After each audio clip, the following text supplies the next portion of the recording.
The University of Oregon has taken a subtle and understated approach to announcing its entrance into the Big Ten. Okay, that's not actually true. They had a 65-foot tall duck floating down the White River here in Indianapolis. The Ducks are fired up to be in the Big Ten, and we are fired up to have them and fired up to have the head coach of the Ducks, Dan Lanning, with us. Coach, what excites you the most about joining a new conference? Oh, man, there's so many things. It's hard to pick one thing. Obviously, being affiliated just with this conference, the history, the story, traditions, having a clear vision of what our future looks like. You know, being a part of something where you're talking about teams that compete for championships and getting to compete against those places. And then just seeing what our team looks like this year. I'm really excited about the group we have, excited to see what they do on the field.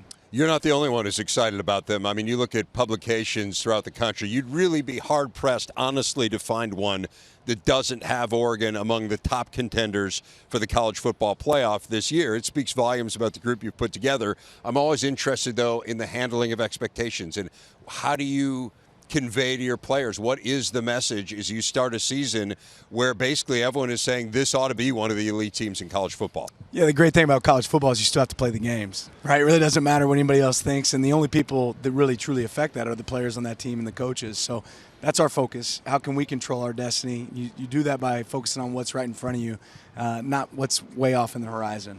Coach, you are an expert in changing conferences. So as you look at the SEC to the Pac-12 and now to the Big Ten, are there really differences between the three conferences? There's certainly differences within each conference, I would say that, but I don't think there's a difference in what winning football looks like.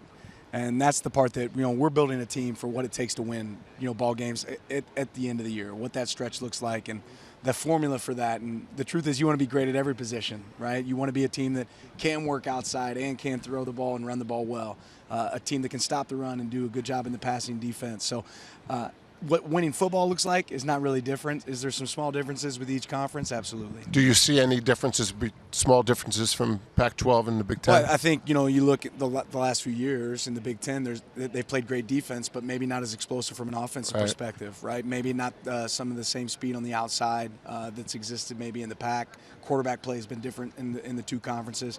But I think that's all starting to mold together because you look at the teams that we've added to this conference, and now you're adding some teams that have had some great quarterback play, certainly some diversity in scheme, which I think both conferences really had. So it's always been known as a physical conference in the Big Ten, but I'm really excited to see some of the fireworks that come along with that. When you got the job at Oregon, you talked about the DNA traits of your team. First one being connection, growth, toughness, and sacrifice in that order. You talked about your staff and taking them on a staff retreat, entering this new conference. Take us inside some of the elements with this staff that you have and what you guys did just, I guess, day ago, right? You finished it up? Yeah, just a couple days ago. We take time in the morning. We really focus on, our expectations of the season. I try to, really give a good, clear picture of what I want from them as coaches, and then what do they need from me? What does our organization need? And then what do our players need?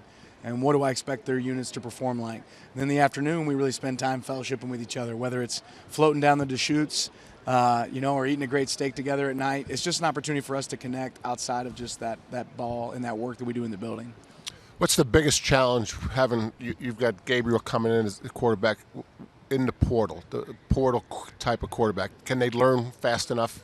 Oh, he certainly can. No, he can, but in general. I think anytime that there's transition, the challenge for you as a coach is to figure out what are your players' strengths and what can you lean into for them. And that's something that great high school coaches do, right? They figure out what's their team good at, and let me put them in positions to do that. The great thing about Dylan is he's a guy that can do a lot of things really well. So he fits us really well. He has great experience. Seeing him, get kind of encompassed into our system and getting more and more comfortable is something we're excited to see. When you talk about him, what we call their spring game, and you can just tell he's got this edge to him. He's got this connectivity. Well, what's it actually like as you see it in the building every day? Yeah, it's so fun because I would tell you that Dylan is so different than Bo, who we just had. But what he is authentic. He's a guy that really cares about people. He's tied into the managers on the team and whoever the janitor is walking around the hallway, the other players. When he walks in a room, he's interested in you. He wants to know about you, and it's really authentic and it matters. And I think he learned quickly, I need to make sure I can connect with the team first before I try to get out there and be a vocal leader. So it's been fun to watch. We try to avoid generalizations, as you said, about conferences, but it's interesting. I mean, the last time that Jerry and I saw Oregon play in person was the national championship game, the first year of the college football playoff against Ohio State. And that game, I think we would both say, was a little bit of a line of scrimmage mismatch, right? Yeah, Ohio State was just better on the line of scrimmage. And I think like the generalization, as you were talking about, what do you think about when you think about the Pac-12 versus what do you think about when you think about the Big Ten, has been like line of scrimmage is not as good in the Pac-12. That's different with your team. I mean, you were a great line of scrimmage team last year, both sides of the ball. So for the Big Ten fan who might be stuck 10 years ago with that image of Oregon, help them understand how you've built this program at the line of scrimmage. Yeah, our goal is only to get better there, right? Because you just said it, right? To win the games at the end of the year that matter the most, you have to win in the trenches, right? You have to be able to stop the run and get hard yards when they're necessary, and then affect the pass, affect the quarterback, be able to protect the quarterback. Those things all add up.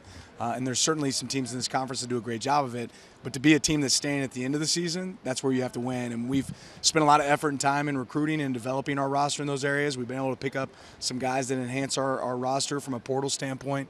And I'm definitely pumped to see what that looks like come this season. And I would add Washington won the Joe Moore Award last year for the best offensive line in the country. So I don't know that I don't believe there is a difference. I'm really anxious to go on the bus tour to check out I think you'll have to tell us what you see. I think it's just people want to say it. Yeah, I think it sounds like the thing you should say. Yeah, we call that a lazy narrative, Coach. So let's talk about the defensive line, because you've got 10 second-year defensive linemen, guys coming off the edge. Tatum Tuioti, Mateo Uyunglele.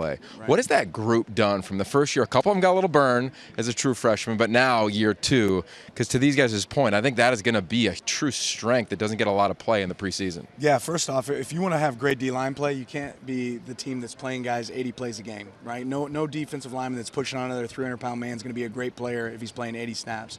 So you have to have depth there, and you have to have experience. And it's one of the hardest positions to translate from high school really to college football, the way you utilize your hands and how much the growth at that position exists. So having guys going into year two, like the two you mentioned, like Amari Washington, like Michael Gardner, right? Having those guys grow up and be able to do a little bit more for us, as well as have some great veteran leadership with some of the guys we were able to bring in, and see guys like Jordan Birch grow, and some of these other guys in the front, Keon Ware Hudson. Those are things that are going to pay off for us in the future. Coach, not just your team, but your fellow coaches, are there any indications that the players can't handle all the changes that are going on? Or no, players are adaptable. Right. When you look at college football right now, how could you not be excited about what exists, right? I think the game's as exciting as it's ever been.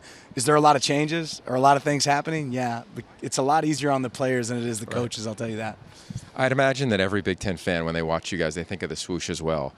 Talk a little bit about, if you can, the relationship with Phil Knight and his impact on this program from the moment you got there through maybe today. You might have talked to him. Who knows? Yeah, I would tell you this. Oregon is Nike and Nike is Oregon. You're talking about an athlete and his coach founding a company.